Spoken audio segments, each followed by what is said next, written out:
الحمد لله رب العالمين والعاقبة للمتقين الصلاة والسلام على سيد الأنبياء والمرسلين أما بعد فأعوذ بالله من الشيطان الرجيم بسم الله الرحمن الرحيم قل بفضل الله وبرحمته فبذلك فليفرحوا صدق الله العظيم إن الله وملائكته يصلون على النبي یا ایھا الذین آمنوا صلوا علیہ وسلموا تسلیما۔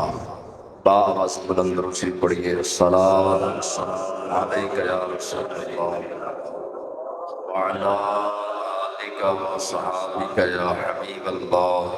الصلاۃ والسلام علیک یا نبی اللہ وعلی آلک وصحابک یا نور اللہ۔ خالق کائنات کا احسان عظیم کہ ہم اللہ کے گھر میں ادارت القرآن کے ہفتہ وار درس قرآن میں جمع ہیں۔ اللہ قدم قدم پہ سب کو برکتیں عطا فرمائے، ہماری حاضری ہماری بخشش کا ذریعہ بنائے۔ رب ذوالجلال اپنے محبوب کا سچا سچا پیار نصیب فرمائے۔ خالق کائنات نے قرآن مجید برہان رشید میں فرمایا قل بفضل اللہ وبرحمتہ فبذلک فلیفرحوا۔ اپنے حبیب علیہ السلام کو فرمایا کہ پیارے آپ فرما دیجئے کہ جب تم پر اللہ کا فضل ہو جائے اور اللہ کی رحمت ملے تو فبذلک فلیفرحوا، پس تمہیں چاہیے کہ خوشیاں مناؤ، خوشیاں کرو۔ اپنے حبیب علیہ السلام کو خالق کائنات نے حضور کی امت کے اندر جو ہے وہ بھیجا۔ آج کے دور کے اندر بھی آپ کسی کے پاس چلے جائیں اور اس کو کہیں کہ مجھے اپنا یار دے دے، اپنا محبوب مجھے دے دے، تو عام دنیا دار آدمی بھی اپنا محبوب کسی کو نہیں دیتا۔ رب نے اپنے حبیب علیہ السلام کی ذات والا شان کو شان محبوبیت اپنے پاس رکھ کر ہمیں عطا فرمائے اور فرمایا کہ اب تمہارا کام کیا ہے، اب تم نے کرنا کیا ہے۔ وَتُبَصِّرُوهُ وَتُوَقِّرُوهُ وَتُسَبِّحُوهُ بُكْرَةً وَأَصِيلًا۔ اب میرے محبوب علیہ السلام کی تعظیم کرنا، عزت کرنا، ادب کرنا، احترام کرنا اور مودت و عقیدت کا رشتہ رکھنا۔ مالک و مولا، اگر ہم تیرے محبوب کی عزت کریں، تعظیم کریں، ادب کریں، احترام کریں، تکریم کریں تو ہمیں کیا ملے گا؟ رب نے اسی آیت مبارکہ کے آگے فرمایا وَتُسَبِّحُوهُ بُكْرَةً وَأَصِيلًا۔ پھر تمہارے سجدے، تمہاری عبادتیں، تمہاری تسبیحات، تمہارا ذکر کرنا، درود و سلام پڑھنا، تمہارے جتنے بھی احوال ہوں گے عبادتوں کے، رب ساری عبادتوں کو قبول فرما لے گا اگر تمہارے دل میں میرے محبوب کا ادب ہوگا۔ ڈیوٹی کیا لگائی؟ محبوب کو عطا کرنے کے بعد مسلمان کی یہ ڈیوٹی لگائی کہ اب تم نے ٹوٹ کے حضور سے پیار کرنا ہے، کیونکہ یہ احسان کیا، اور یہ احسان ہوا کن پر؟ یہ احسان رب نے کن کو جتایا اور کن پر ہوا؟ مومنین پر ہوا۔ لَقَدْ مَنَّ اللَّهُ عَلَى الْمُؤْمِنِينَ اِذْ بَعَثَ فِيهِمْ رَسُولًا۔ میں نے محبوب رسول عطا کر کے تم پر احسان کیا، مومنوں پر احسان کیا، اور جن پر احسان ہوا انہی کو فرمایا کہ وَتُبَصِّرُوهُ وَتُوَقِّرُوهُ وَتُسَبِّحُوهُ بُكْرَةً وَأَصِيلًا۔ اب تم پر احسان کر دیا، اب تمہارا کام ہے کہ میرے محبوب کی تعظیم کرنا، کیونکہ کائنات کا سب سے بڑا فضل حضور کی ذات ہے، سب سے بڑی رحمت حضور کی ذات۔ جس رات حضور تشریف لائے، اس بزم کے اندر، اس کائنات میں جس رات محبوب خدا صلی اللہ علیہ وسلم نے قدم رنجا فرمایا، قدم رکھا، تو موسم کیسا تھا، حالات کیسے تھے؟ شاعر کہتا ہے کہ ہوا بدلی کھلے گل، گھرے بادل بلبلیں چہکیں۔ کیسا خوبصورت منظر ہوگا۔ ہوا بدلی، ہوا کا رخ ہی بدل گیا، ہوا کا انداز ہی بدل گیا، ہوا بدلی کھلے گل گھرے بادل بلبلیں چہکیں، اور کیا کہا، تم آئے یا بہار جاں فضا آئی گلستان میں، بلبلوں نے چہکنا شروع کر دیا اور کہا کہ یا رسول اللہ صلی اللہ علیہ وسلم آپ تشریف لائے یا بہار آ گئی۔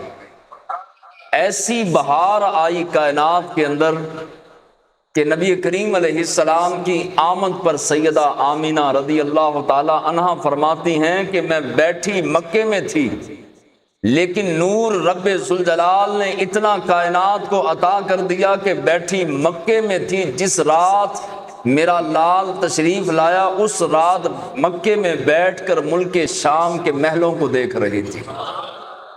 کائنات میں اتنا نور، اتنی رونقیں، اور معاملہ اور حساب و کتاب کیا تھا، صبح پو پھٹ رہی تھی۔ ٹائم کون سا تھا؟ حضور جب دنیا میں تشریف لائے، یہ جو میں معلومات عرض کرنے لگا ہوں یہ ہر مسلمان کو زبانی بھی یاد ہونی چاہیے، اور اس میں سے چیدہ چیدہ جو باتیں آپ یاد رکھ سکیں ضرور رکھیے گا۔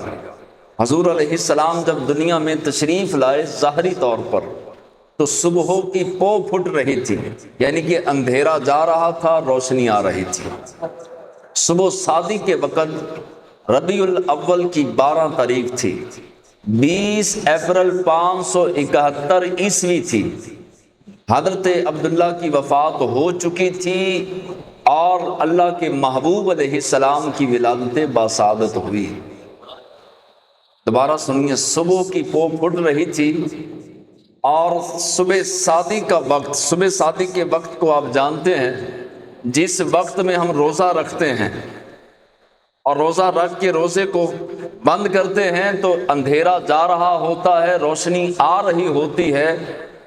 اس وقت اللہ کے حبیب علیہ السلام 12 ربیع الاول کو اور 20 اپریل 571 عیسوی عیسیٰ علیہ السلام کو جو ہے وہ گزرے ہوئے 571 سال کا عرصہ بیت چکا تھا۔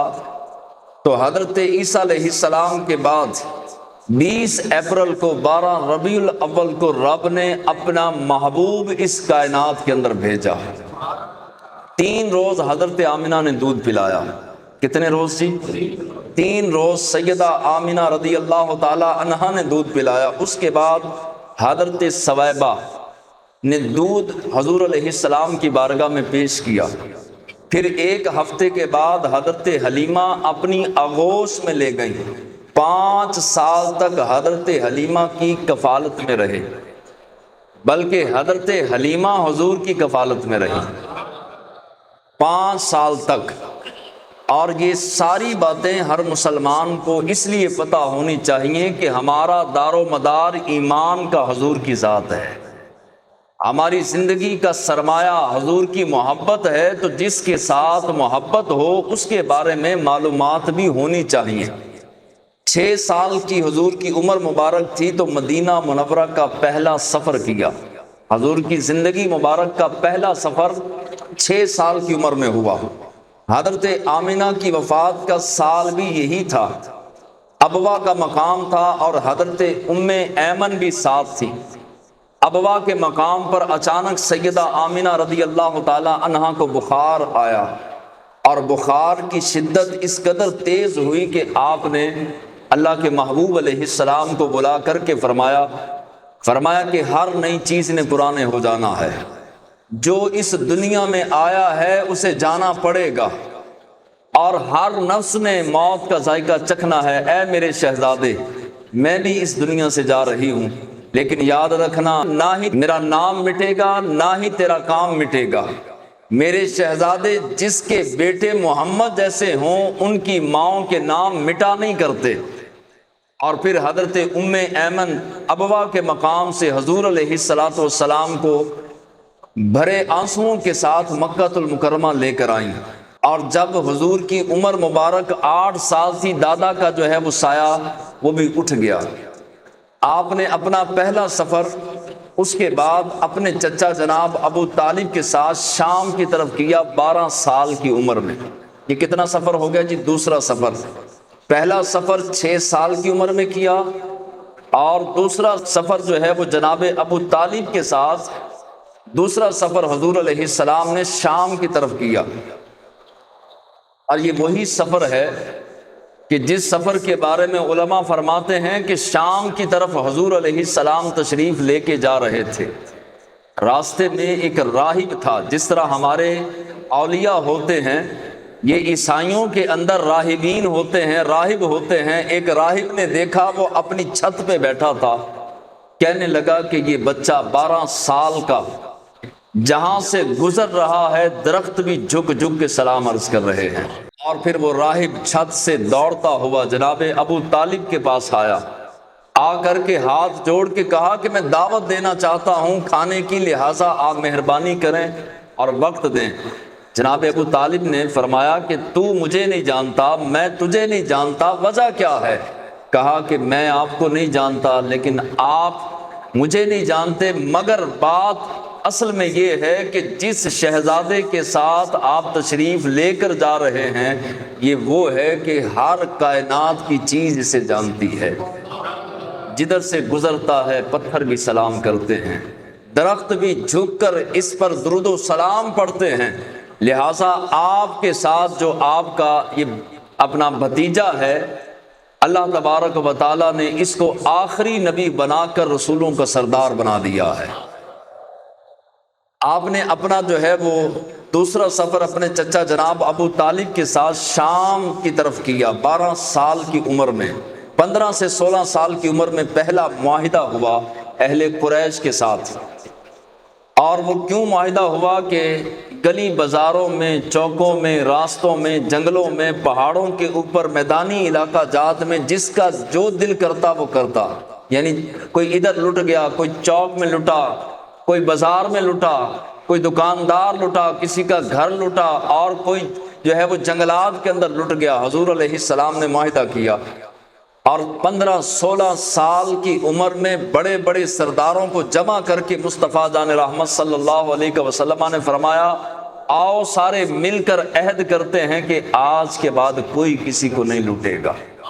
یہ پہلا معاہدہ تھا نبی کریم علیہ السلام کا، اور اس معاہدے کا نام ہے حلف الفضول۔ نبی کریم علیہ السلام نے پہلا سیاسی اور فلاحی جو ہے وہ معاہدہ فرمایا۔ حضرت خدیجہ کے ساتھ حضور کا نکاح 25 سال کی عمر میں ہوا۔ کتنے سال کی جی؟ اور حضرت خدیجہ الکبریٰ رضی اللہ تعالی عنہا کی عمر مبارک 40 سال، نبی کریم علیہ السلام کی عمر مبارکہ 25 سال، اور 30 سال کی عمر میں اہل مکہ نے حضور کو صادق اور امین کا لقب دیا۔ عمر مبارک کتنی؟ 30 سال۔ مکے کے بڑے بڑے کافر، ابو لہب جیسے، ابو جہل جیسے، حضور علیہ السلام کے دشمن، لیکن ہیں دشمن مگر مصطفیٰ جان رحمت کی طرف اشارہ کر کے کہتے ہیں آپ صادق بھی ہیں اور آپ امین بھی ہیں۔ صادق کا معنی ہوتا ہے سچا، امین کا معنی ہوتا ہے امانت دار۔ فرمایا کہ امانت دار بھی مصطفیٰ جان رحمت ہیں، اور کائنات کے سب سے بڑے سچے بھی رسول اللہ ہیں۔ کافروں نے صادق اور امین کہا، آج بھی حضور کے گنبد خضرا کے قریب میں جو ہے وہ صادق اور امین کا لقب آج بھی لکھا ہے۔ 30 سال کی عمر میں آپ کو یہ لقب ملا۔ 33 سال کی عمر میں حضور پر غیبی اسرار اور رموز ظاہر ہونا شروع ہوئے۔ 33 سال کی عمر میں غیبی چیزیں جو ہیں وہ نمودار ہونا شروع ہو گئیں۔ 35 سال کی عمر میں حجر اسود کو کعبہ میں رکھنے کے حوالے سے، ایک کونے میں رکھنے کے حوالے سے اہل مکہ میں مسئلہ بن گیا۔ مکے کے لوگ جو ہیں وہ لڑ پڑے، ذرا ذرا سی باتوں پر لڑنے والی قوم، اور برہنہ کپڑے اتار کر کعبے کے گرد طواف کرنے والی قوم میں رسول اللہ صلی اللہ علیہ وسلم تشریف لائے، اور مسلسل کئی سال محنت آپ فرماتے رہے تو آپ کی بات سننے کے لیے بھی کوئی تیار نہیں تھا۔ اللہ کے محبوب علیہ السلام نے 35 سال کی عمر میں جب یہ مسئلہ بنا، ایک قبیلہ کہنے لگا کہ حجر اسود ہم نے کونے میں رکھنا ہے، دوسرا قبیلہ کہنے لگا کہ ہم نے رکھنا ہے، تیسرا کہنے لگا کہ ہم نے رکھنا ہے۔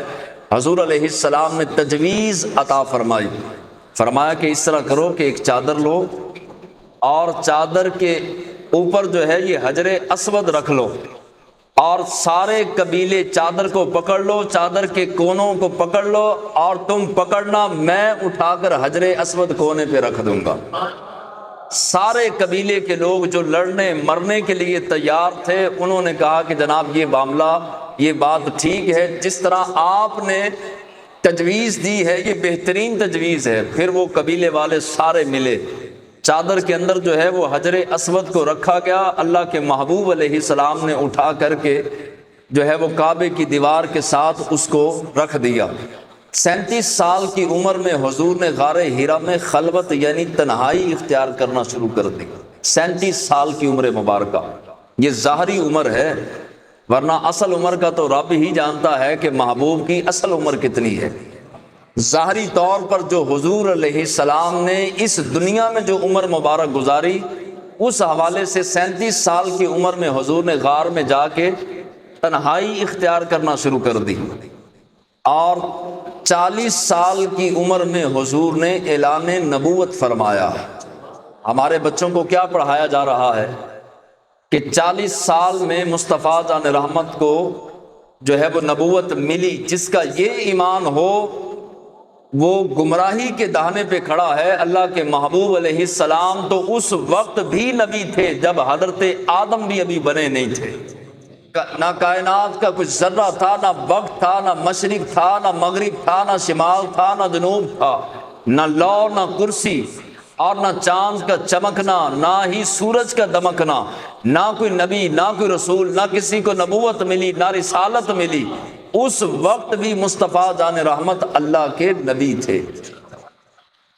حضور علیہ السلام کی بہقی شریف کی حدیث مبارکہ وہ آپ نے سنی ہوگی کہ جبریل علیہ السلام سے جب عمر پوچھی گئی تو عرض کیا کہ یا رسول اللہ صلی اللہ علیہ وسلم، مجھے عمر کا تو پتہ نہیں ہے، ہاں ایک ستارہ نمودار ہوتا تھا 70 سال کے بعد، پھر وہ دوبارہ نمودار ہوتا تھا، اس ستارے کو میں نے 72,000 مرتبہ دیکھا ہے۔ تو حضور علیہ السلام نے مسکراتے ہوئے فرمایا کہ وہ ستارہ میں ہی ہوں۔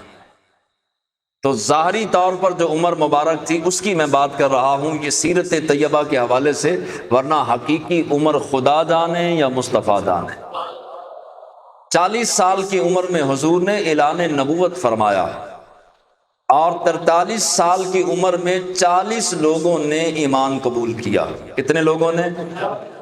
43 سال کی عمر میں 40 لوگوں نے ایمان قبول کیا۔ 39ویں مسلمان حضرت امیر حمزہ، اور 40ویں مسلمان جو ہیں وہ کون تھے جی؟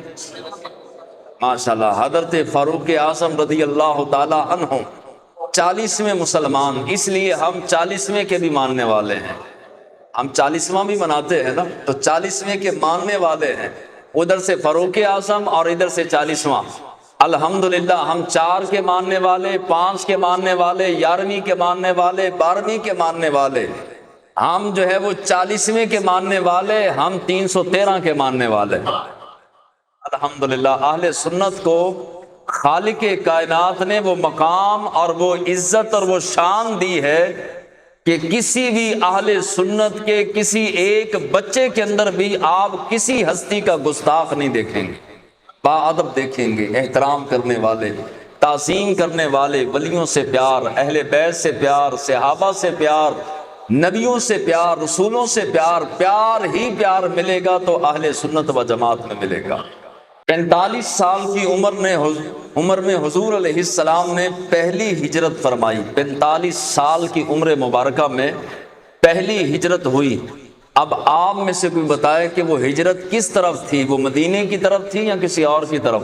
حبشہ کی طرف پہلی ہجرت حضور علیہ السلام نے فرمائی۔ تو یہ ہماری معلومات کی کمی ہے، ہم حضور سے پیار کا اعلان تو کرتے ہیں، کبھی حضور کی سیرت کی کتاب لیں، بیٹھ کے رات کو اکیلے تنے تنہا بیٹھ کر حضور کی سیرت کی کتاب پڑھیں، آپ کو حضور سے سچا عشق ہو جائے گا۔ میں اکثر اپنے شاگردوں کو اور اپنے دوست احباب کو کہا کرتا ہوں کہ دنیا میں انسان کسی بڑے آدمی کے جتنا قریب جاتا ہے دل سے اتنا دور چلا جاتا ہے۔ حضور کی ذات والا شان وہ شان والی ذات ہے کہ حضور کے جتنا قریب جاتے جائیں گے اتنا ہی مر مٹنے کو دل کرتا جائے گا۔ مرنے کو دل کرے گا حضور کے نام پر، حضور کے قدمین شریفین پر جتنا قریب جائیں گے۔ تو نبی کریم علیہ الصلوۃ والسلام 50 سال کی عمر میں حضور کے چچا اور حضور کی زوجہ حضرت خدیجہ انتقال کر گئی۔ کتنی عمر میں؟ 50 سال کی عمر میں۔ اس سال کو حضور علیہ السلام نے عام الحزن فرمایا، غموں کا سال اور دکھوں کا سال قرار دیا گیا۔ نبی کریم علیہ السلام کی زوجہ محترمہ حضرت خدیجہ الکبریٰ رضی اللہ تعالی عنہا، آپ انتہائی سخت علیل تھی، سخت بخار تھا، تو آپ نے سیدہ فاطمہ الزہرا رضی اللہ تعالی عنہا کو فرمایا کہ بیٹی جاؤ، جا کے اپنے بابا سے چادر لے آؤ، مجھے سردی محسوس ہو رہی ہے، جاؤ اور جا کر کے چادر جو ہے وہ لے کر آؤ، تاکہ چادر رحمت اپنے جسم پر اوڑھوں گی تو چادر کی برکت سے رب مجھے شفا عطا فرمائے۔ حضرت سیدہ فاطمہ الزہرا رضی اللہ تعالی عنہا آئیں اور کہا کہ بابا جان، اماں جان نے چادر طلب کی ہے۔ حضور علیہ السلام نے پوچھا کہ بیٹی، فاطمہ الزہرا سے پوچھا بیٹی کیا معاملہ ہے؟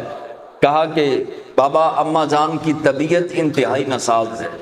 حضور علیہ السلام قریب تشریف لائے اور لا کے اپنا آپ نے حال دریافت کیا، وجہ پوچھی، اور پوچھنے کے بعد مصطفیٰ جان رحمت صلی اللہ علیہ وسلم نے فرمایا کہ اے خدیجہ، اگر تو میری جلد بھی مانگتی تو میں جلد بھی تجھے دے دیتا۔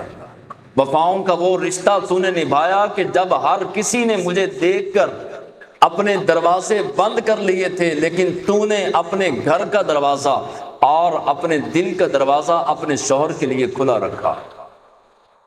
حضرت خدیجہ رضی اللہ تعالی عنہا کا وصال بھی حضور علیہ السلام کی عمر مبارکہ 50 سال تھی تو آپ کا وصال ہوا۔ 52 سال کی عمر میں 27 رجب کو، 52 سال کی عمر اور رجب کی 27 تاریخ کو واقعہ معراج پیش آیا۔ جب حضور علیہ السلام اپنے رب سے ملاقات کے لیے تشریف لے کر گئے، حاصل ہوئے، اس وقت عمر مبارکہ کتنی تھی جی؟ 52 سال، 50 اور 2، 53 یا 54 سال کی عمر میں حضور نے ہجرت مکہ سے مدینہ کی۔ 53 سال بعض علماء نے، بعض مرتبہ روایات میں اختلافات علماء حق کا ہوتا ہے، تو 52 یا 53 یا 54 سال کی عمر مبارکہ میں مصطفیٰ جان رحمت صلی اللہ علیہ وسلم نے ہجرت فرمائی مکے سے مدینے کی جانب، اور 55 سال کی عمر میں معرکہ بدر ہوا، جو پہلی اسلام کی جنگ ہوئی، پہلا غزوہ ہوا، پہلا معرکہ ہوا۔ اس وقت اللہ کے حبیب، اللہ کے محبوب علیہ السلام کی عمر مبارکہ کتنی تھی؟ 55 سال، اور 59 سال کی عمر میں صلح حدیبیہ کا واقعہ پیش آیا۔ اس وقت اللہ کے محبوب صلی اللہ علیہ وسلم کی ظاہری عمر مبارکہ 59 سال تھی، اور 63 سال کی عمر میں اپنا مقصد پورا فرما کر اس دنیا سے رخصت ہو گئے۔ 63 سال کی عمر مبارکہ میں چاش کا وقت تھا۔ جب حضور دنیا میں تشریف لائے تو صبح صادی کا وقت، اور جب دنیا سے تشریف لے کر گئے تو چاش کا وقت تھا۔ ربیع الاول ہی کا مہینہ تھا، لیکن بعض کہتے ہیں کہ جی 12 ربیع الاول ہی تھی، نہیں، 12 ربیع الاول نہیں تھی، بعض علماء کے نزدیک 8، بعض کے نزدیک 9، بہرحال 12 تاریخ بنتی ہی نہیں۔ آج سے اگر پیچھے جائیں، کیلنڈر کے حساب سے بھی حساب لگایا جائے تو 12 تاریخ نہیں بنتی۔ تو نبی کریم علیہ السلام کا وصال مبارکہ پیر شریف کے دن ہوا، اور 7 جون کا دن تھا۔ 32 گھنٹے تک حضور علیہ السلام کا جسم پاک، جسم اقدس، جسم اطہر لوگوں کی زیارت کے لیے موجود رہا، اور 13 کی درمیانی شب حضور کی تدفین ہوئی، یعنی کہ یہ انگریزی کے اعتبار سے منگل یا بدھ کی شب بنتی ہے، اور 11 ہجری یعنی کہ ہجرت کی جو سال تھا وہ 11واں تھا، اور آج تک گنبد خضرا پر درود و سلام کی بارشیں ہو رہی ہیں، اور قیامت کی صبح تک یہ بارشیں جاری رہیں گی، اور حضور علیہ السلام مکین گنبد خضرا، اپنے گنبد خضرا سے فیض پوری امت کو جو ہے وہ پہنچاتے رہیں گے۔ کائنات میں اللہ نے جس کو سب سے پہلے پیدا فرمایا وہ کس کی ذات ہے جس سب سے پہلے؟ سنیے حدیث مبارکہ، حضور علیہ السلام نے فرمایا کہ اول ما خلق اللہ نوری، اللہ نے سب سے پہلے اپنے نور سے میرے نور کو خلق کیا، تخلیق کیا، بنایا، اور مخلوق کے اول حضور کی ذات ہے، اور سلسلہ تخلیق کائنات میں سب سے پہلے اللہ نے حضور کے نور ہی کو پیدا فرمایا۔ بعض لوگ جو ہیں وہ کہتے ہیں کہ جی اللہ نے کس سے بنایا؟ اس وقت تو کوئی شے نہیں تھی، نہ آسمان، نہ زمین، نہ چاند، نہ سورج، نہ ستارے، نہ لوح، نہ قلم، نہ کرسی، نہ کوئی شے نہیں تھی، تو اللہ نے بنایا کس سے؟ تو علماء فرماتے ہیں کہ رب جس سے بھی چاہتا بنا سکتا تھا، لیکن رب نے اپنے محبوب کے نور کو اپنے نور سے بنایا۔ اور پھر تخیل بھی حضرت نعیم الدین مراد آبادی نے تخیل پیش کیا، اور اللہ نے اپنی شان کے مطابق ایک مٹھی بھری، اور مٹھی بھرنے کے بعد اپنے محبوب کے نور کو اپنی شان کے مطابق، جو رب کی مٹھی ہے، یہ والی تشبیہ نہیں دی جا سکتی ان مٹھیوں کی، اللہ نے اپنی شان کے مطابق اپنے نور سے مٹھی بھری، اور مٹھی بھر کے محبوب کو رکھا، اور فرمایا پیارے اب تو بتاتا جا، جس طرح سے تو بتاتا جائے گا تیرا رب تجھے بناتا جائے گا، جس طرح تو کہے گا ہر کسی کو میں اپنی مرضی سے بناؤں گا، لیکن پیارے تجھے تیری مرضی سے بناؤں گا۔ اقبال نے بھی کہا کہ لو بھی تو قلم بھی تو، تیرا وجود الکتاب، محبوبہ ہر شے تجھ پر ہی شروع اور تجھ پر ہی ختم ہوتی ہے۔ نبی کریم علیہ السلام سے کسی نے پوچھا کہ حضور آپ کو نبوت کب ملی؟ تو نبی کریم علیہ السلام نے فرمایا جب آدم مٹی اور پانی کے درمیان تھے اس وقت بھی میرے سر پر نبوت کا تاج سج رہا تھا، میں اس وقت بھی نبی تھا جب حضرت آدم علیہ نبینا علیہ السلام مٹی اور پانی کے درمیان تھے، اور دوسرا حضور کی ولادت صبح صادق کا وقت تھا، اچانک روشنی پھیلی اور کائنات میں اندھیرے پہلے پھیلے تھے، سارے اندھیرے ختم ہو گئے۔ رب نے مسجد جو ہے وہ اس زمین کو مسجد کا درجہ عطا فرما دیا، اور حضرت آمنہ فرماتی ہیں کہ مجھے یوں محسوس ہو رہا تھا کہ جس طرح آسمان کے ستارے ٹوٹ کر میرے صحن میں گر جائیں گے، اور قریب تھا کہ میں ستاروں کو ہاتھ لگاتی، آسمان کے ستارے سجدہ کرنے کے لیے اور برکتیں میرے لال کی لینے کے لیے میرے ویڑے میں جھک رہے تھے، اور اتنے قریب آ چکے تھے کہ مجھے لگتا تھا کہ میرے صحن میں گر جائیں گے۔ اور پھر فرماتے ہیں خرج منی نور، اور پھر میرے بدن اقدس سے، میرے جسم پاک سے ایک نور خارج ہوا، اور وہ نور مصطفیٰ جان رحمت کی ذات والا شان ہے۔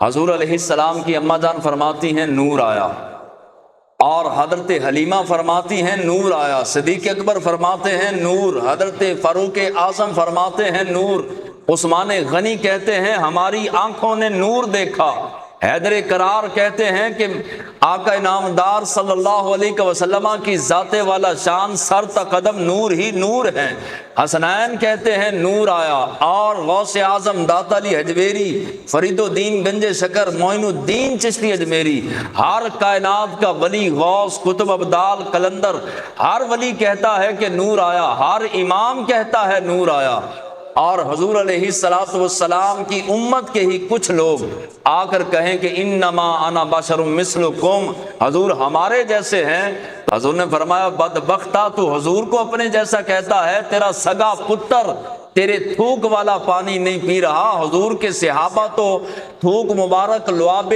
دہن اپنی ہتھیلیوں پہ لے کے، جس کو نہیں ملتا تھا وہ دوسرے کے تر ہاتھوں کے ساتھ ہاتھ مس کر کے اپنے چہروں پر لگاتے، سینوں پہ لگاتے۔ اگر حضور ہانڈی میں لعاب دہن جو ہے وہ ڈال دیتے تو صحابہ کہتے عید پر بھی ہم اتنے خوش نہیں ہوئے تھے جس دن حضور نے اپنا لعاب دہن ہنڈیا کے اندر ڈالا جتنا ہم خوش ہو گئے تھے۔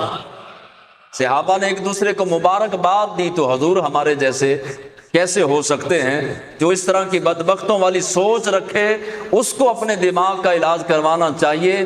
حضور کی مثل تو موسیٰ کلیم اللہ، عیسیٰ روح اللہ، آدم صفی اللہ نہیں ہو سکتے، ابراہیم خلیل اللہ نہیں ہو سکتے، تو عام بندہ حضور کی مثل کیسے ہو سکتا ہے؟ اسی لیے تو ہمارے بزرگوں نے فرمایا ہے، اور بڑے خوبصورت اشعار، یہ شاید میں نے درس قرآن میں اور دیگر اپنے سالانہ پروگرام میں بھی یہ اشعار پڑھے تھے، بڑے خوبصورت شعر ہیں، محبت کی اپنا بولی سے اور محبت کے کانوں کے ساتھ سنیں گے تو انشاءاللہ لطف آئے گا۔ بزرگ فرماتے ہیں کہ حلیمہ دا چھپر کھجوری دے تھلے، پنجابی کے شعر، ہم سارے تقریباً پنجابی ہیں۔ حلیمہ دا چھپر کھجوری دے تھلے، حوراں نے بچھالے نوری مسلے۔ جب دیکھا نا کہ حضور علیہ السلام کی آمد ہونے لگی تو حوروں نے نوری مسلے بچھا کر کے اللہ کا شکر ادا کرنا شروع کر دیا۔ حلیمہ دا چھپر کھجوری دے تھلے، حوراں نے بچھالے نوری مسلے، فرش تا عرش تک پہ گئی دہائی، فرش سے لے کر عرش تک دہائی پڑ گئی، کون آ رہا ہے؟ آمنہ کا لال آ رہا ہے۔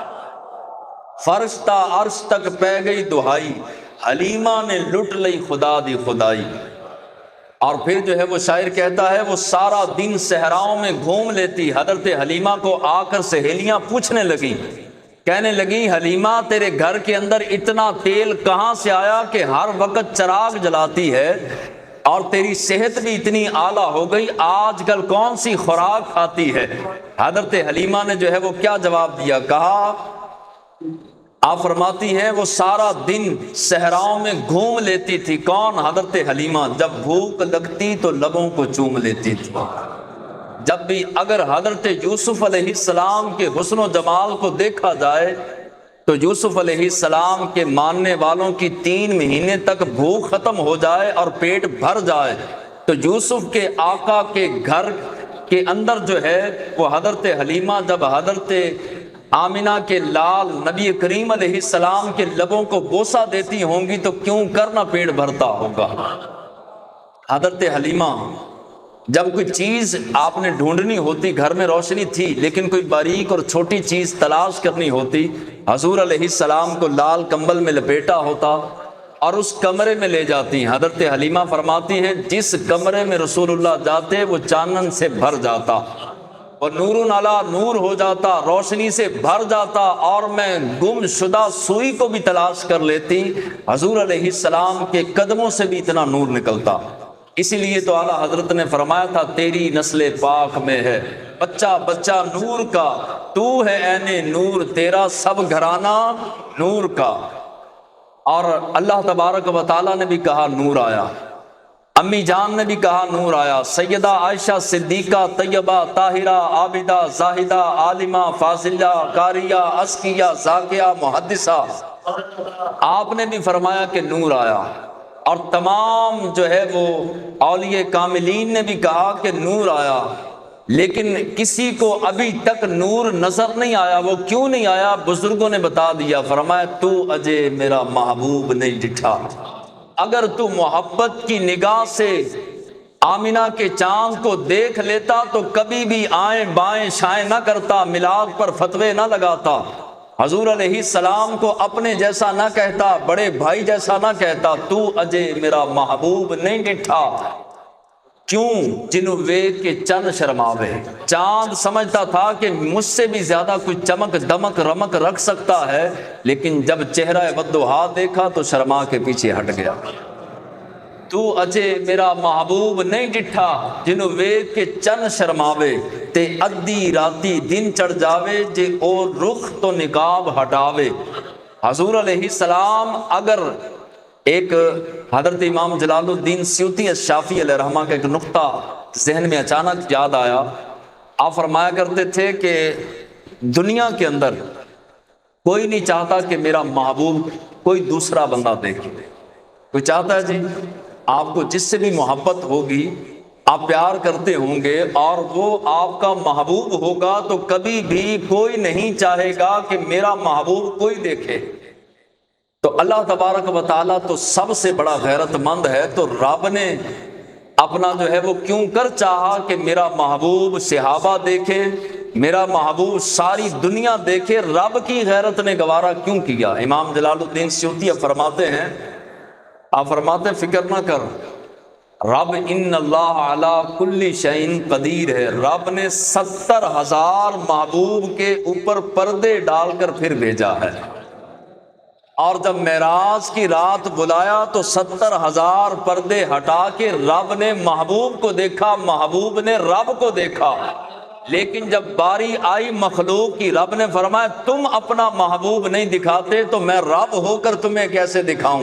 رب نے 70,000 پردے ڈال دیے۔ حضور فرماتے ہیں میں ایک پردہ بھی اٹھا دوں تو کائنات کے اندر کوئی ایسا بندہ نہیں جو میرے حسن کی جھال کو برداشت کر سکتا ہے، حسن کی جھلک کو برداشت کوئی نہ کر سکے۔ آنکھیں چندھیا جائیں، نبینے ہو جائیں، اندھے ہو جائیں، اگر میں اپنے حسن سے ایک پردہ اٹھاؤں تو کتنے پردے؟ 70,000 پردے رب نے محبوب کے حسن پر ڈال کر بھیجا، اور فرمایا ہاں اب پردے ڈال دیے ہیں، اب دیکھ لو۔ اللہ اکبر۔ ادھی راتی دن چڑھ جاوے جے او رخ تو نقاب اٹھاوے، جے او نکلے سیر کرن نو۔ کیسا منظر ہوتا ہوگا جب بلال ساتھ ہوں گے، حضرت انس ساتھ ہوں گے، صبح صبح کا وقت ہو اور مدینے میں ٹھنڈی ٹھنڈی ہوائیں چل رہی ہوں اور خوشبوؤں کے حلے آ رہے ہوں، اور خرامہ خرامہ گھنگریالی زلفوں والے آقا ساری کائنات سے زیادہ سونے، لجپال بھی ہوں، نبیوں کے سردار بھی ہوں، رب کے محبوب بھی ہوں، جس گلی سے گزرا کرتے ہوں گے وہ گلی بھی فخر کیا کرتی ہوگی۔ اور صبح کے وقت سیر کرنا یہ سنت مبارکہ ہے، یہ ذہن میں رکھیے۔ صبح کی جو سیر ہے اگر اس کو اپنا لیا جائے تو بہت ساری بیماریوں سے بچا جا سکتا ہے۔ میرے پاس اگر کوئی بلڈ پریشر کا، شوگر کا، ڈپریشن کا مریض آئے تو میں صبح 45 منٹ اس کو صبح کی واک بتاتا ہوں کہ سیر کے لیے جایا کرو، اور سنت سمجھ کے جائیں گے تو سیر کرنا ثواب بھی بن جائے گا اور صحت کا سامان بھی بن جائے گا۔ جے وہ نکلے سیر کرن نو تے سارا گلشن سیس نو آوے، سارے کا سارا گلشن دوڑ دوڑ کے حضور کے قدموں کی طرف بھاگنے کی کوشش کرے، جتنے پھول کلیاں اور جتنا بھی گلشن ہے حضور کے قدموں کو بوسے دینے کے لیے ترسے۔ اور پھر شاعر کہتا ہے کہ دھرتی لف لف جاوے تے ہاتھ پھلاں وچ رکھ دا۔ اگر وہ ہاتھ پھولوں میں رکھ دے تو پھر کیا ہوتا ہے؟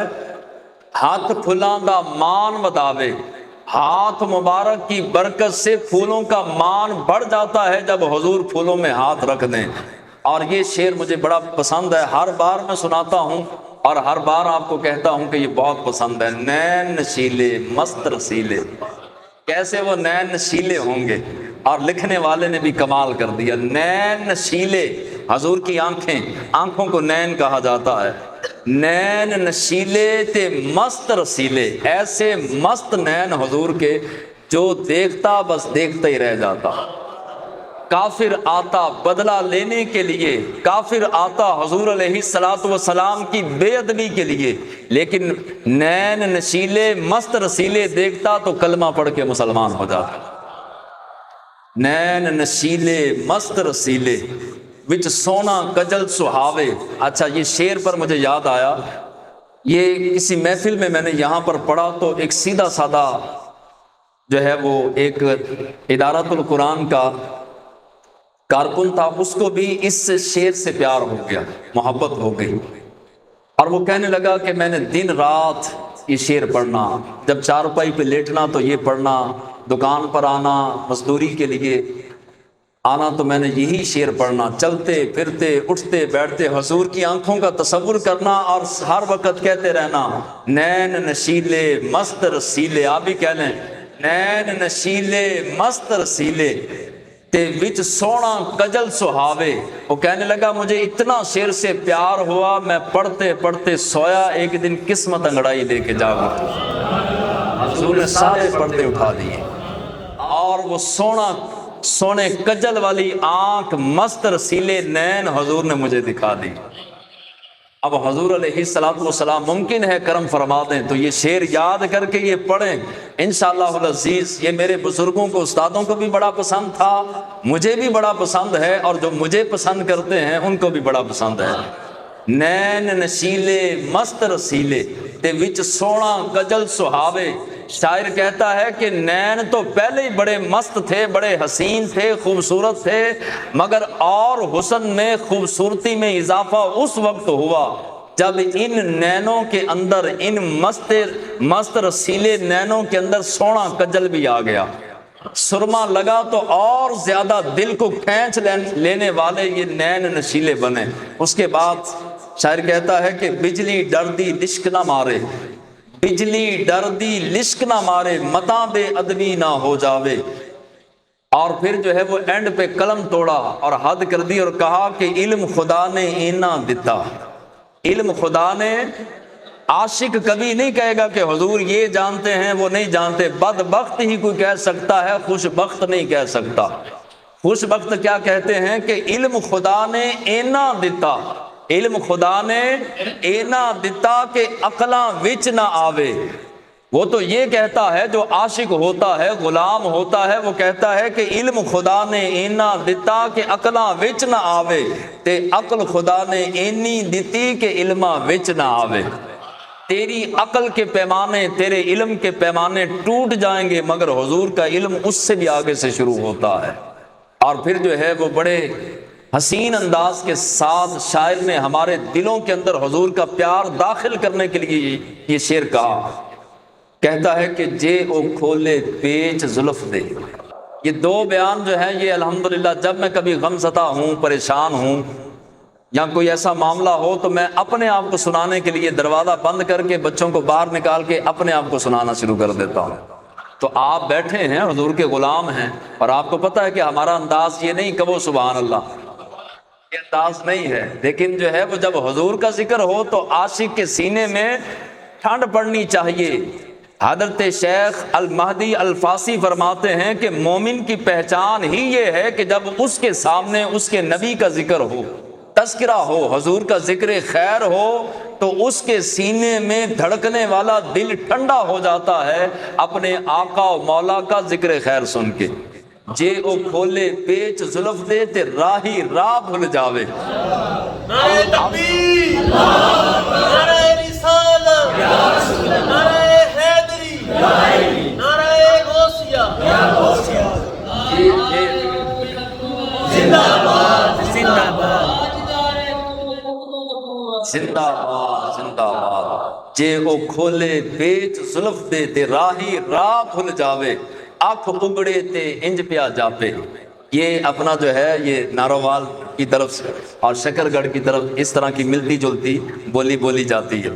آنکھ اگڑے تے انج پیا جاپے، آنکھ کھلی تو اس طرح لگ رہا تھا، آنکھ اگڑے تے انج پیا جاپے جویں میں خانہ کھل جاوے۔ جو اپنا میں پینے والے لوگ ہوتے ہیں نا، عشق کی میں، وہ میں خانے کے اندر بڑے خوش ہوتے ہیں، تو یہ میں نہیں ہے بلکہ میں خانہ ہے۔ یہاں عشق کا ایک جام نہیں ملتا، پورا میں خانہ ملتا ہے۔ آنکھ اگڑے تے انج پیا جاپے جویں میں خانہ کھل جاوے، تے خلق اودے نے مولئی دنیا۔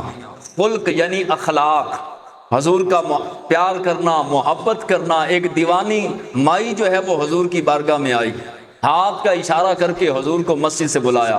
صحابہ کہنے لگے کہ فرمانے لگے یہ کیسی عورت ہے، نبیوں کا امام جلوہ فرما ہو اور یہ اشارہ کرے۔ حضور قریب آئے، کہنے لگی کہ میں نے بات کرنی ہے۔ مصطفیٰ جان رحمت نے فرمایا اچھا میں نالین مبارک پہن لوں، جوتی پہن لوں؟ کہا نہیں، میں نے اسی طرح بات کرنی ہے۔ فرمایا کر۔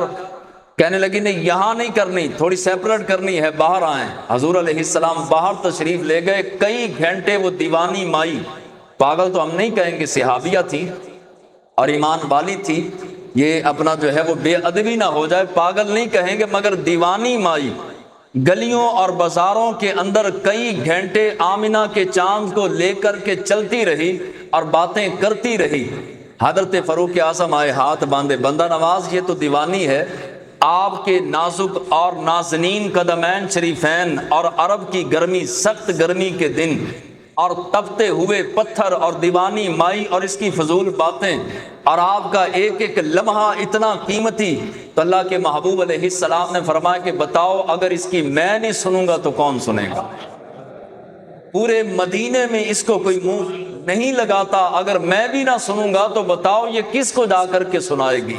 تو خلق عہدے نے مولے دنیا تے کوئی ورلا ہی جان بچاوے، کوئی بچ کے گیا حضور کے اخلاق کی ایسی جو ہے وہ جھلک دیکھی کہ پھر حضور کے قدموں میں بیٹھ کے ہمیشہ کے لیے حضور کا بن گیا۔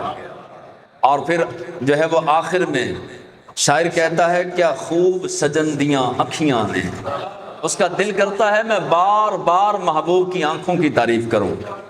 کہا کہ کیا خوب سجندیاں اکھیاں نے، جویں پر کے سرائیاں رکھیاں نے۔ اور پھر خود ہی حضور کی تعریف کرتے ہوئے اپنا کتنے خوبصورت انداز میں شاعر کہتا ہے واہ واہ حسن سجندہ، واہ واہ، آپ بھی کہہ دیجئے واہ واہ حسن سجندہ، واہ واہ حسن سجندہ، چال نہ چلی جاوے آزم ایڈا سونا ماہی سانو کدرے نظر۔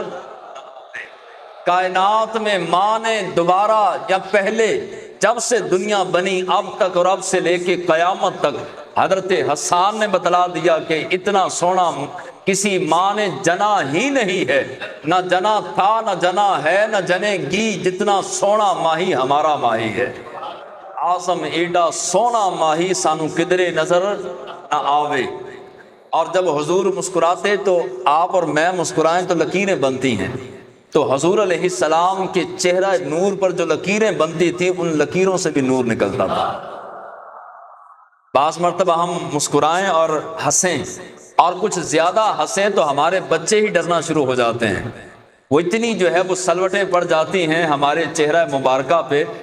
لیکن وہ حسن کیسا حسن ہوگا کہ جس حسن کی لکیروں کے اندر سے نور نکلتا ہو۔ اور صحابہ فرماتے ہیں کہ حضور علیہ السلام کے رخسار مبارک اتنے چمکدار ہوتے تھے، اتنی چمک ہم نے نہ چاند میں دیکھی نہ سورج میں دیکھی۔ حضور کے یہ رخسار مبارک اتنے جو ہے وہ چمکدار ہوتے۔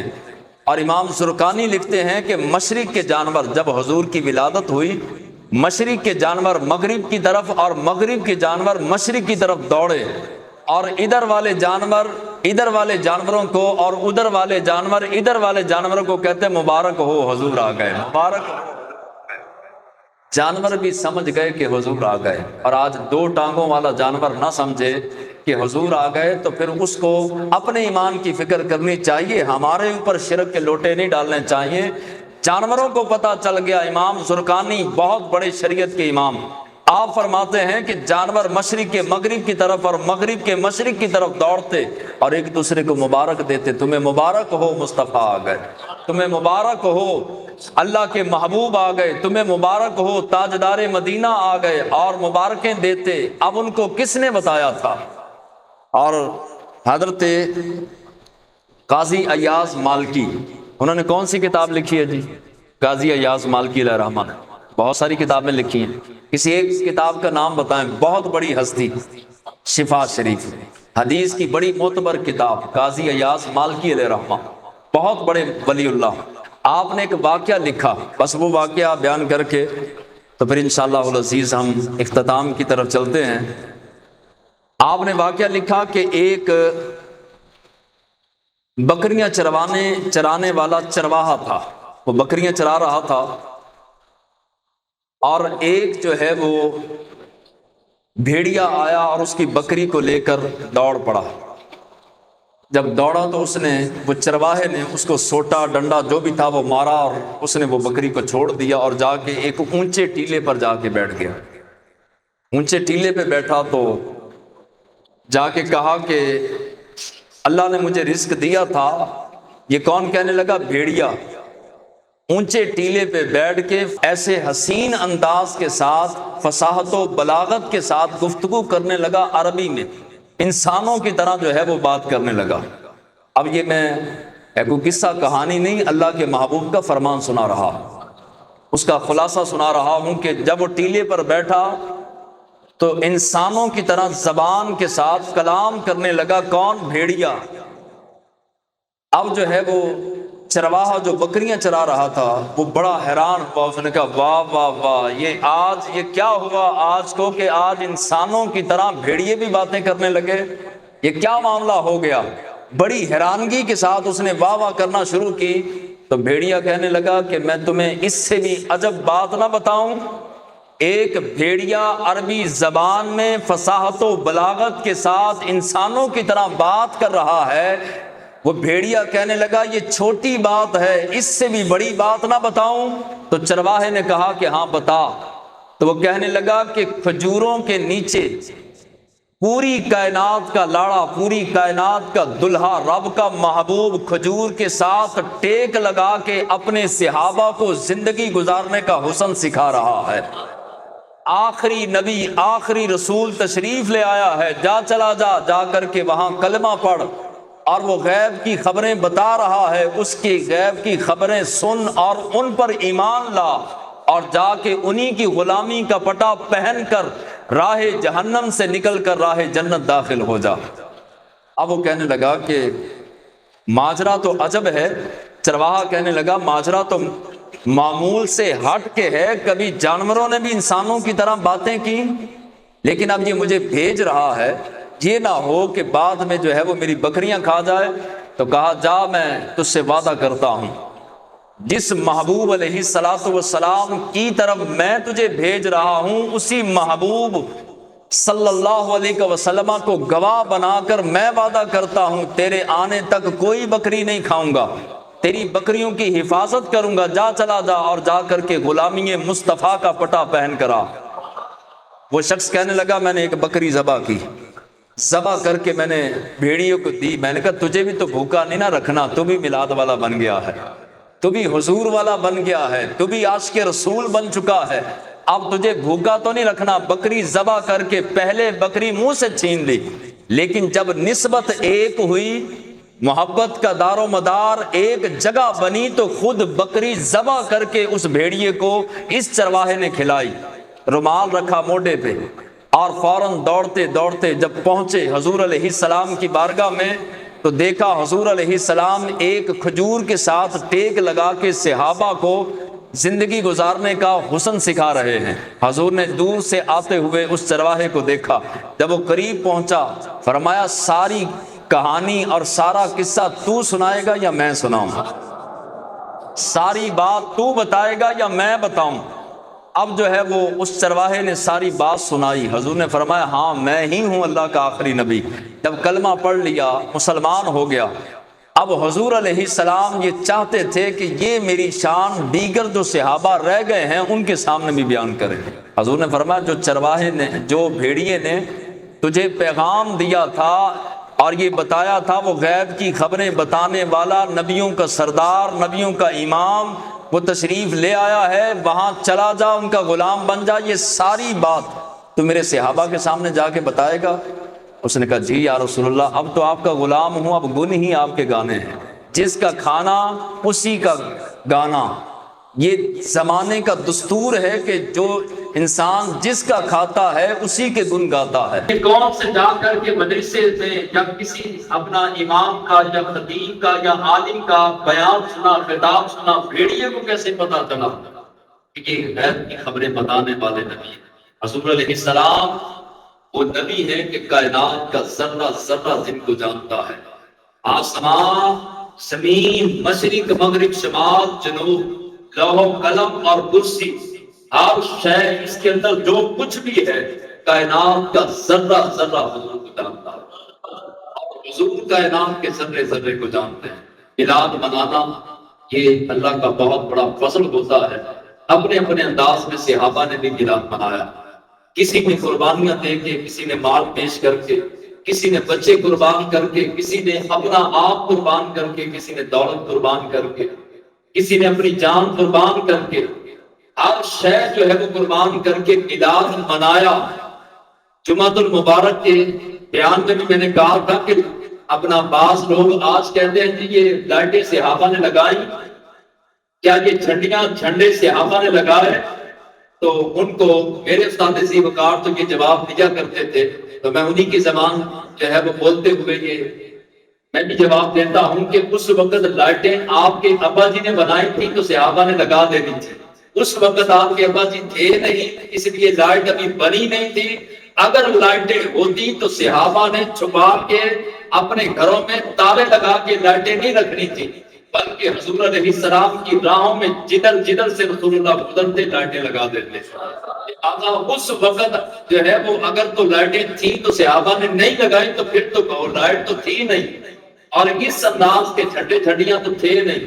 باقی صدیق اکبر رضی اللہ تعالیٰ عنہ نے اپنے امامے کا جھنڈا لہرا کر امام جلال الدین سیوطی نے اور امام فخر الدین راوی نے، امام حجر اسقلانی نے، امام بہقی نے، امام داؤد نے، امام بخاری نے، امام نسائی نے، امام نووی نے، تقریباً 144 اماموں نے یہ روایت اپنی کتابوں میں لکھی کہ صدیق اکبر رضی اللہ تعالیٰ عنہ نے اپنے امامے کا جھنڈا بنایا، اور جب حضور مکہ سے ہجرت فرما کر مدینہ کی طرف تشریف لے کر گئے تو جھنڈا لہرانے والے صدیق اکبر ہیں۔ یہ روایت بھی موجود ہے کہ ایک کعبے چھت پہ جھنڈا رب نے جبریل کے ذریعے لگوایا، ایک مشرق کی، ایک مغرب اور ایک کعبے کی چھت پہ۔ تو استاد محترم فرمایا کرتے تھے تمہیں پتا ہے کعبے کی چھت پہ کیوں لگوایا؟ ہم کہتے تھے نہیں۔ تو فرمایا کہ مشرق اور مغرب اس لیے لگوایا تاکہ پتہ چل جائے کہ مشرق بھی میرے محبوب کی حکومت، مغرب میں بھی میرے محبوب کی حکومت۔ اور کعبے کی کوٹھے پہ، یہ ساتھوں کے لفظ، کعبے کے کوٹھے پہ، کعبے کی چھت پہ جھنڈا اس لیے لگایا تاکہ پیارے اپنی چھت پہ، اپنے کوٹھے پہ آنے والے بعض بدبخت ایسے ہوں گے جو تیری آمد کی خوشی کے جھنڈے نہیں لگائیں گے، لیکن محبوب رب اپنے کوٹھے پہ تیرا جھنڈا ضرور لگائے گا۔ اللہ تبارک و تعالیٰ نے بھی اپنی شان کے مطابق میلاد بنایا، صحابہ نے اپنے حساب سے میلاد بنایا۔ آج کے حضور کے غلام اپنے حساب سے میلاد بنا رہے ہیں، وہ بڑے لوگ تھے، انہوں نے جانیں دے کر، بچے قربان، مال قربان، کاروبار قربان کر کے میلاد بنایا۔ کافروں کے گھروں میں جا کے دستک دے کے کہا کہ کلمہ پڑھو ورنہ مرنے کے لیے تیار ہو جاؤ۔ کہا کیا ہوا؟ تو صحابہ کرام نے کہا تمہیں نہیں پتا حضور آ گئے، اب کوئی دن نہیں چلے گا۔ صحابہ نے اپنی شان کے مطابق میلاد بنایا۔ ہم کمزور لوگ ہیں، ہم بچے قربان کرنا یہ وقت آئے گا تو انشاءاللہ کریں گے، اپنی جان قربان کرنا وہ بھی وقت آئے گا تو حضور کی خاطر، اسلام کی خاطر تو جان کی قربان کرنے کے لیے تیار رہیں گے۔ لیکن ہم اپنی جو ہے وہ اپنے حیثیت کے مطابق جو ہے وہ میلاد مناتے ہیں۔ تو میں اکثر یہ کہا کرتا ہوں کہ آپ سے اگر کوئی کہے نا کہ آپ میلاد کہاں لکھا ہے، آپ میلاد کیوں مناتے ہیں، تو آپ ان کو سیدھا سیدھا یہ بات کریں، ان کو کہیں کہ لائٹیں بھی ہماری، جھنڈے بھی ہمارے، جھنڈیاں بھی ہماری، اور پیسے بھی ہمارے، لنگر بھی ہمارا، دیگیں بھی ہماری، زردہ بھی ہمارا، نان کھچڑا بھی ہمارا، بریانیاں بھی ہماری، سٹیج بھی ہمارا، قلین بھی ہمارے، علماء بھی ہمارے، نعت خواں بھی ہمارے، مہمان بھی ہمارے، تینوں کا دی ٹیڑھ پیڑھ۔ تمہیں کس چیز کا مروڑ ہے؟ سارا کچھ تو ہمارا ہے، تمہیں کیا مسئلہ ہے؟ ہم ایک بار نہیں 1000 بار میلاد منائیں گے۔ اور استاد محترم فرمایا کرتے تھے، اور سنگیو دعا کریا کرو رب توفیق عطا فرمائے تو میں قبر میں بھی جا کے میلاد کرنا چاہتا ہوں۔ تو استادوں نے قبر جو ہے وہ اتنی بڑی رکھی اور اپنا وصیت کی تھی کہ میری قبر جو ہے وہ کشادہ بڑی رکھنا۔ تو ہم پوچھتے حضور بڑی کیوں؟ تو فرمایا میلاد نہیں کرنا۔ تو میں نے کہا کہ حضور میلاد تو آپ اکیلے ہوں گے تو نہ تو کوئی ہم ہوں گے یا کوئی اور کوئی مہمان۔ فرمایا کوئی نہ ہوئے، فرشتے ہوں گے تو میں آؤں گا میلاد کر لوں گے، یعنی کہ میں خود ہی تلاوت کروں گا، فرشتے سننے والے جو سوال کرنے آئیں گے نا ان کو میں بٹھا لوں گا، کہوں گا پہلے میلاد کریے پھر سوال جواب کریے۔ تو ان کو بٹھاؤں گا اور بٹھا کے پہلے ان کو حضور کا میلاد سناؤں گا، میں خود ہی نعت پڑھوں گا، خود ہی تلاوت، خود ہی تقریر کر کے، خود ہی دعا کر کے اب فرشتوں کو کہوں گا ان جاؤ۔ تو یعنی کہ اللہ والوں کا معاملہ ہے۔ تو ہماری تو خواہش ہے کہ ہم قبر میں بھی میلاد منائیں، اور حشر میں تو ہم منائیں یا نہ منائیں رب نے تو منانا ہی منانا ہے۔ رب نے قیامت رکھی ہی محبوب کے میلاد کے لیے ہے۔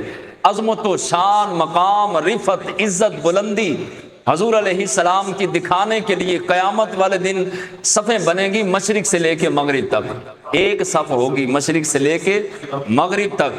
تو حضور فرماتے ہیں کہ اس اتنی بڑی صف کے اندر کوئی میرا ایک دیوانہ، مجھ سے پیار کرنے والا، درود و سلام پڑھنے والا، مجھ سے محبت رکھنے والا میرا غلام وہ ہوگا تو میں اس کو اس صف کے اندر سے نکال کر جنت میں داخل کروں گا۔ اتنی بڑی صفوں بھی حضور پہچانتے ہیں، تو ہم نے تو میدان معاشر میں حضور کی عزت دیکھنی ہے۔ اور رب نے قیامت والے دن یہ نقطہ لکھا، علماء نے، یہ بزرگوں نے نقطہ لکھا ہے کہ قیامت رب نے رکھی اس لیے ہے، ورنہ قبر میں سارا حساب نہیں ہو جاتا جی شاہ جی۔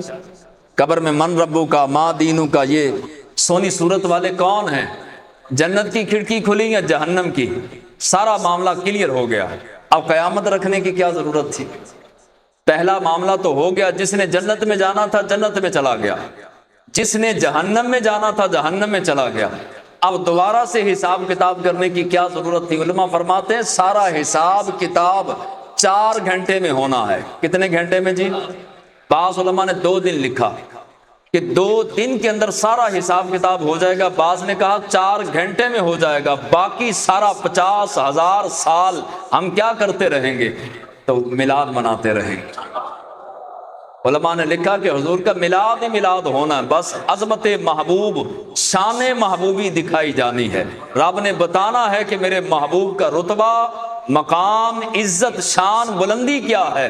جہنم سے نکال نکال کر حضور جنت میں داخل کر رہے ہیں۔ ادھر سے کوئی آ رہا ہے، یا رسول اللہ نظر کرم، تو ادھر سے نبی کریم علیہ السلام اس کی شفاعت کر رہے ہیں، اس کی شفاعت فرما رہے ہیں، اس کی شفاعت فرما رہے ہیں، اور پھر سر سجدے میں رکھ کے امت کے لیے فرما رہے ہیں، عرض کر رہے ہیں اللہ کی بارگاہ میں، تو رب فرمائے گا والا سوف یعطیک ربک فترضی، پیارے آج سجدے نہیں کرنے، آج اٹھ، کہتا تو جا اور پوری میں کرتا جاؤں گا، جس طرح تو کہتا جائے گا اسی طرح ہوتا جائے گا۔ تو خالق کائنات ہمارا خاتمہ ایمان پر فرمائے، اور ہمیں ہمیشہ صحیح عقیدے، وہ عقیدہ جو صدیق اکبر کا تھا، وہ عقیدہ جو داتا صاحب کا ہے تھا، اور غوث پاک کا عقیدہ، وہ عقیدہ جو مہر علی کا عقیدہ ہے، اللہ ہمیں اس عقیدے پہ ہمیشہ قائم رکھے، اور حضور کی محبت اور تڑپ اور لگن ایسی عطا فرمائے کہ دنیا کی ساری تڑپیں اور دنیا کے سارے تجسس ختم ہو جائے، عشق مصطفیٰ کی اللہ ہمیں آگ لگا دے۔